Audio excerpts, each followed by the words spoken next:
Our whole Western civilization is based on an assumption. The assumption is that there is a split within reality between what we call the external reality, matter, and the internal reality, mind. The philosopher René Descartes formulated in his philosophy as the split between the res cogitans, the observing, perceiving inner subject, and the res extensa, the external material object which is existing within time and space. So this split, this duality, is the very basis of our whole Western civilization, which has the assumption that the mind is not only perceiving reality, but by acting in this world can control, can even manipulate the external reality. So TIMEWAVER is also aware about this general basis of our human experience, but behind the philosophy of TIMEWAVER we understand that on the level of ultimate reality this split is not there. I personally believe that matter and mind ultimately are one, or to express this in other words, have the same source. So if one goes extremely to the outside, like modern science has gone this way in the beginning of the 20th century by first discovering the theory of relativity, 1905 by Albert Einstein, and then simultaneously discovering quantum physics. They went extremely to the outside by going into matter. And this going into matter has two paths. One path is going into the microcosm, looking at the smallest particles of physical reality, and the other direction is going to the cosmological scale of the galaxies and the universe. So one way resulted in the development of quantum physics, and the other way developed into the development of general relativity, theory of gravitation, and modern cosmology. But the interesting thing is that the more the human mind tried to enter into the objective nature of matter, looking at the atoms, looking at the elementary particles, looking even if there is something more basic than the, or more fundamental than the elementary particles, trying to discover the ultimate object, what matter really is. The more the human mind tried it in the beginning of the last century, the more it discovered that the ultimate object isn't really an object. The ultimate object, the physical reality on the quantum level, is not an object anymore, but it again develops subjective features. It cannot be described anymore independently from the observer which does the experiment or which observes physical reality.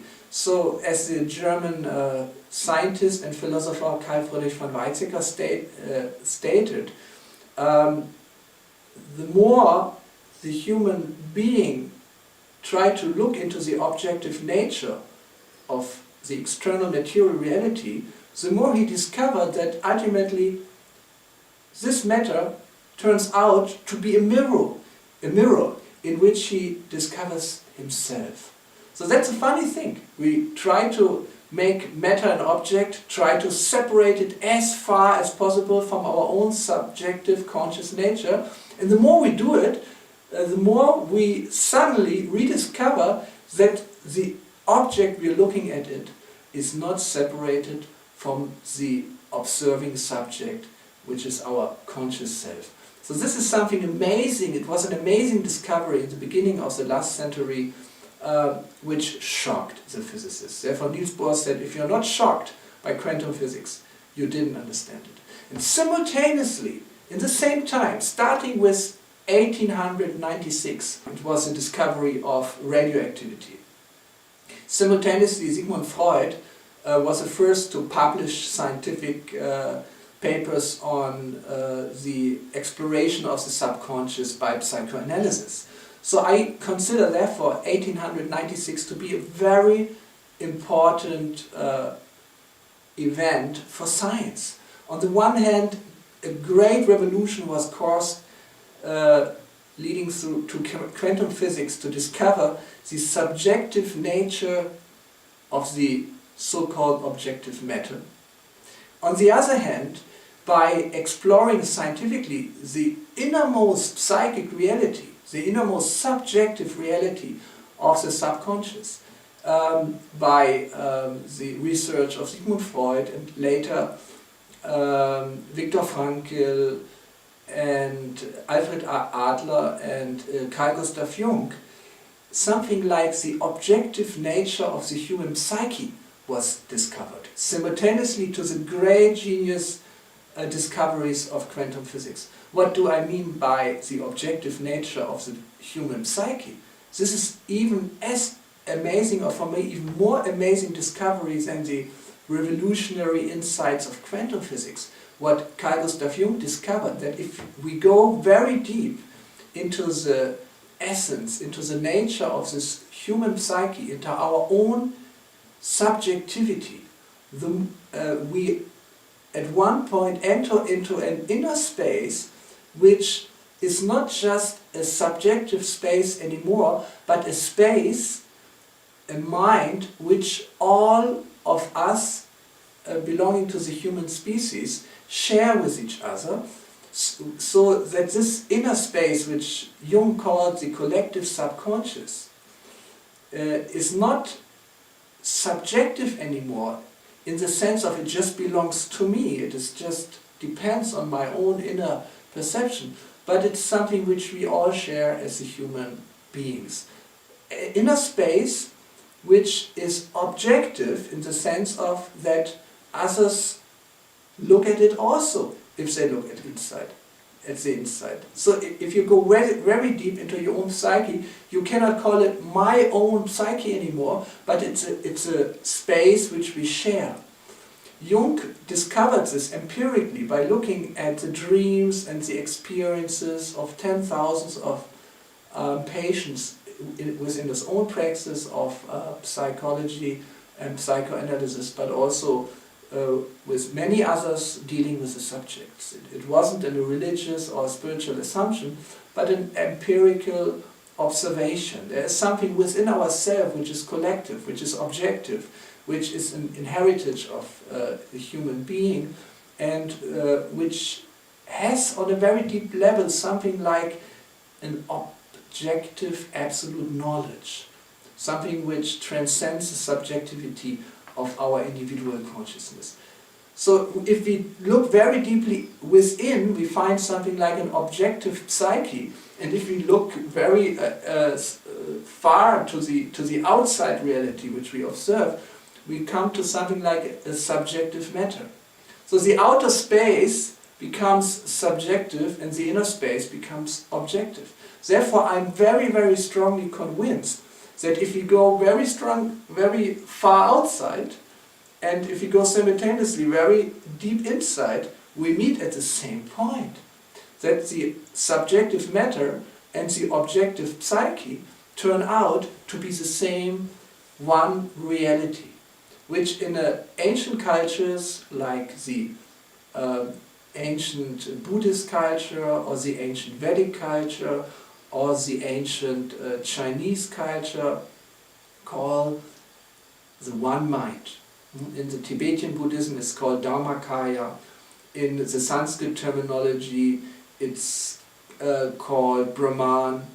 In the Chinese terminology there is different expressions for it. So all of the ancient cultures who were much more concerned with the subconscious, whereas our culture is mainly concerned with the conscious reality, the external reality, what we can live outside ourselves. This internalized cultures, which which were more in connection with the subconscious, they had this realization. So I believe this time in which we are living now is very, very amazing, and it's very important in the history of humanity, because we made an extremely sophisticated progress in the development of consciousness. And development of consciousness means differentiation in our perception of reality. The differentiation is amazing. Just look at what modern medicine discovered about all the different aspects and parts of the human body. Just look at a cell, how many components it has, how many hundreds of thousands of biochemical processes, different biochemical processes, taking place in our cells every second, any millisecond. The differentiation of elementary particle physics, of cosmology, and at the same time the differentiation in the complexity of our life, our just daily life. We are dealing with smartphones and with all the information of the internet, with the complexity in our job, in our work, in business. It's just amazing, it's overwhelming and mind-blowing, and therefore the most common problems and diseases which we nowadays have is called burnout. Burnout many times is just due to being overwhelmed by the complexity of one's life.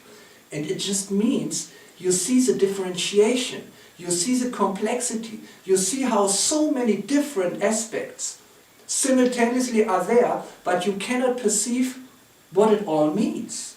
And what it all means you cannot perceive the unity.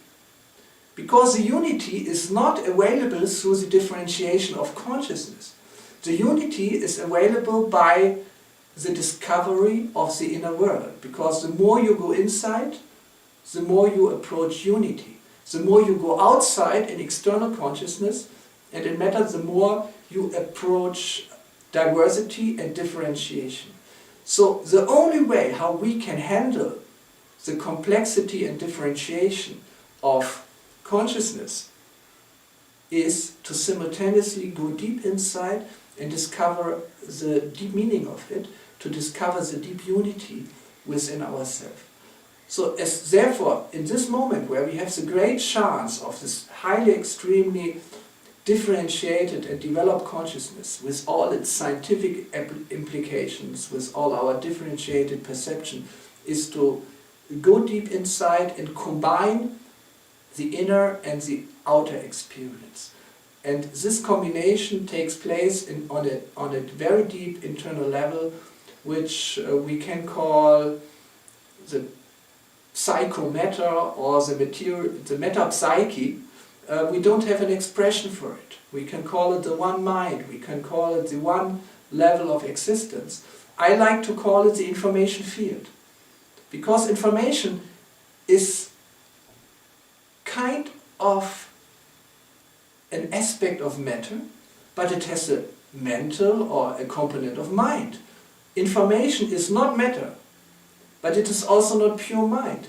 It is something in between, but not something like 70% matter and 30% mind, like in fuzzy logics, but it is something which transcends the duality of mind and matter.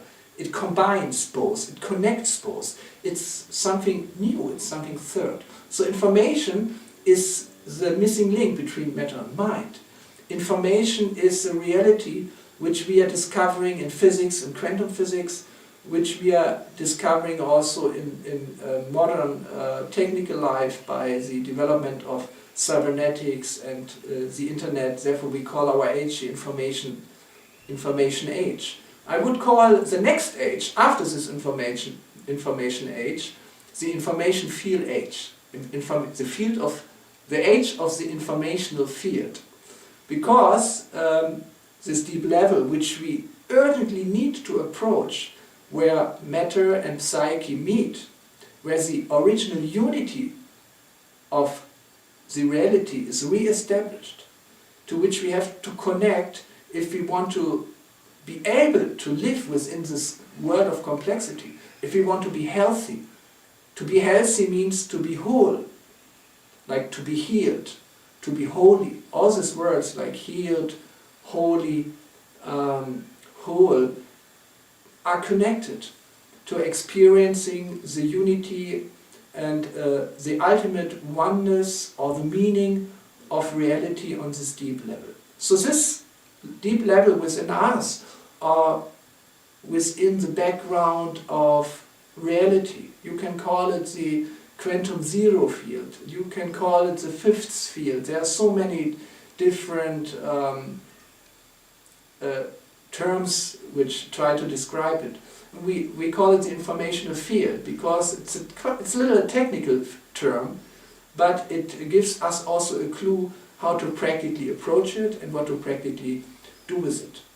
TIMEWAVER is a device which is designed as an interface between the consciousness of the human being and the informational field. And therefore, TIMEWAVER is a device which is designed to re-establish the communication between our conscious and our subconscious being, between the outer world and the deeper meaning behind, between the outer physical reality in which we're living as a conscious being and the deeper psychological or also spiritual levels of reality. And we are we are convinced, and also by so much experience with 10,000s of clients, we are convinced that the problems which people are facing nowadays, be it health problems, be it problems in business, whatever happens in life, is not just happening by chance, but it has a deep reason. It has a deep connection to underlying